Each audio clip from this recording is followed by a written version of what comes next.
Senator Crapo is agnostic on that, I assume. But I appreciate what we've been able to do on child tax credit in this committee, strengthening trade enforcement, as you said, protecting Social Security, Medicare, Medicaid, CHIP, taking on the drug companies, PBMs, all that we've been able to do together. I'm so comfortable in this committee, I didn't wear a tie today in my last hearing. So thanks to all of you. Canary is here. Yeah, and my friend Ben Cardin and Marie, thank you for all of that. I'd like to share my frustration before questions, and I'm going to talk. I try to do questions more than talking today. I'm going to talk more than questions, but I do have one major kind of all-encompassing, I hope, question for both of you. But I want to share my frustration over what seems like an attempt to force these nominees through an expedited process before the end of the year. I want to echo the concerns shared by Ohio steelworkers, domestic companies like Cleveland-Cliffs, one of the largest steel companies, especially if they're successful in buying U.S. steel, will be one of the biggest steel companies in the world. Other stakeholders who are worried about the rush consideration. It's critical we take the time as a committee to thoroughly understand the way each of these nominees would engage as ITC commissioners and understand the philosophies that relates to ITC's role in enforcing anti-dumping and countervailing duty laws. As everyone here knows, the Commission plays a critical role in enforcing trade remedy laws. You both said that in your testimony, making sure American workers compete on a level playing field, the work that the Chairman and I have done together. ITC regularly receives petitions involving Ohio companies, Ohio workers. I understand just how important it is in the livelihood of steel workers in Cleveland, paper bag manufacturers in northern Kentucky, Whirlpool workers in Clyde, Ohio, and northwest part of the state, 10 mill workers across the Ohio River in Weirton, West Virginia. The ITC isn't just some quasi-judicial commission that exists, quote, to fulfill a range of trade-related matters to Ohio, mandates to Ohioans. Instead, workers in Ohio understand that ITC is the final decision maker when it comes to what's fair. These decisions are personal to Ohioans, and I think it's something you need to remember. These are individual people whose livelihoods depend on decisions you make here. And which communities maintain their economic vitality. I have seen in my state, in the city I grew up in, particularly, but everywhere, what bad trade policy has done, and to families and to communities as a whole. I go on to say there's probably no other member of the Senate in either party who's testified at the ITC and engaged with them more than I have. I agree with many of the stakeholders have shared their concerns over the nature of today's hearing. These positions are too important to fast track. Thousands of workers in Ohio alone rely on you or the job that you are seeking to ensure a level playing field and protect their jobs against efforts by foreign exporters trying to evade U.S. trade laws. I just saw it in Weirton, West Virginia. Half those workers live in Belmont or Jefferson or Monroe County, Ohio, or close by, and lost their jobs. Well over, I believe, I think it was 300 initially. Now my question, when it comes to evaluating the merits of anti-dumping and countervailing duty cases, the job is to review the facts and apply the law. For years, I've worked to update our nation's anti-dumping and countervailing duty laws, first with Leveling the Playing Field Act, signed into law in 2015, most recently working with Senator Young, member of this committee, on Level the Playing Field 2.0 Act. Our bipartisan bill would further strengthen U.S. trade remedy laws to ensure they remain effective tools to fight back against unfair trade practices to protect American workers. Neither of you have experience with or expressed support for efforts to strengthen our existing laws. My understanding is that your role will not just be to apply the laws that exist, but to advise Congress, to advise this committee on ways legislation could help the ITC play a stronger role. I'd like to ask both of you today, convince me and my colleagues and the workers in our states who rely on AD/CVD process to address unfair trade. Convince us you'll strictly enforce the anti-dumping and countervailing duty laws, and convince us that you'll work productively with Congress on proposals to strengthen the ITC's capacity to go after serial cheaters. Ms. Craig, start with you, then Mr. Coughlin, you, and please answer those concerns. Ms. Craig. Senator, thank you for raising a very important point. I also had the pleasure of working with you when I was a Senate Banking Committee staffer, so appreciate that. I know you were not here for my opening statement, but I come from a working class family in Pennsylvania, and I'm the proud granddaughter, great-granddaughter, and great-great-granddaughter of Philadelphia union workers, including roofers, including a machinist at Yarway, and I also, my great-great-grandfather on my father's side worked on the William Penn statue that actually adorns Philadelphia City Hall when he was at Tacony Iron and Steel Works.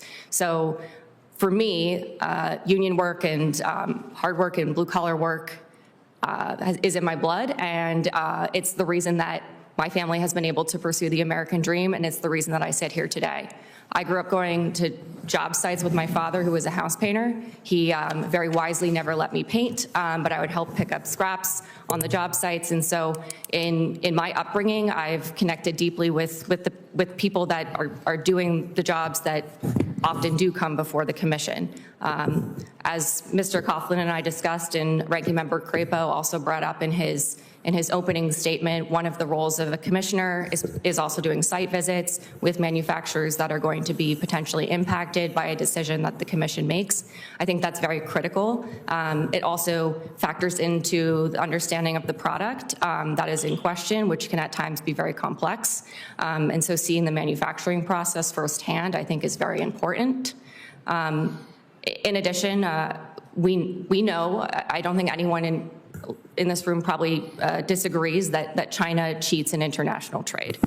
They are known for subsidizing their industries. They are known for selling at less than fair value. They also steal a lot of American IP and IP from other countries around the world. These laws were put in place by Congress, our anti-dumping laws, Section 201 and Section 337, by Congress to protect Americans that are being affected by those practices. And to the extent that those issues come before the commission, the role of the commissioner is to create a full docket of evidence, evaluate each case on the facts of the case, and rule fairly. And I think there's a reason why so many decisions have been unanimous at the ITC, regardless of the partisan split of the commissioners. Thank you for the question, Senator. And I know from my research that you're a leader in this area.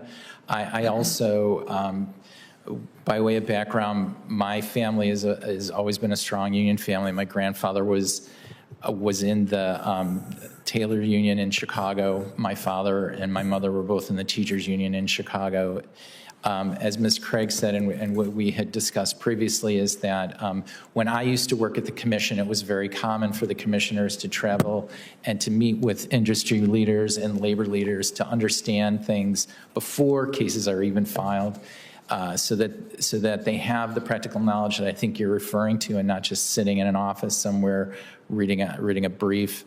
So what I have indicated to your staff and to the committee is that I would welcome the opportunity to do that again, and to if invited, to come and travel and meet with labor leaders and business leaders and anyone who wants to sit down and talk to me and help me to understand better what the situation is, so that when complaints do come, I have a full understanding. And the other thing that I wanted to say to you, Senator, is like my North Star, so to speak, the guiding principle of coming back to the commission is to protect jobs and industries. That, to me, that's my #1 goal. That's why I'm coming back.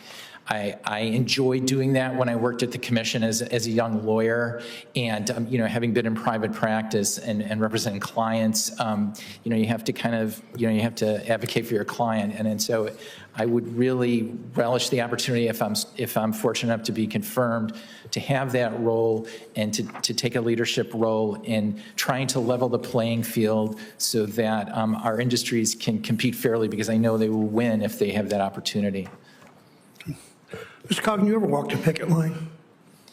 As a young boy, I did, sir, with my father as a teacher, but not as an adult. As an attorney, I was in the union when I was with the commission. I was with the Federal Employee Union, but otherwise, I've been a lawyer. So I did, as a young boy, with my dad when he was in the Chicago Teachers Union, and they were striking seemed like almost every other year. And I remember, like, my father, we would have to, I knew that they were on strike because we would have powdered milk instead of, regular milk, and my mom would start, the meals would change, and I knew and my grandma would come over, and because my dad wasn't getting paid, and, I could tell as a child, that things were changing based on sort of the Does Craig ever walk the picket line?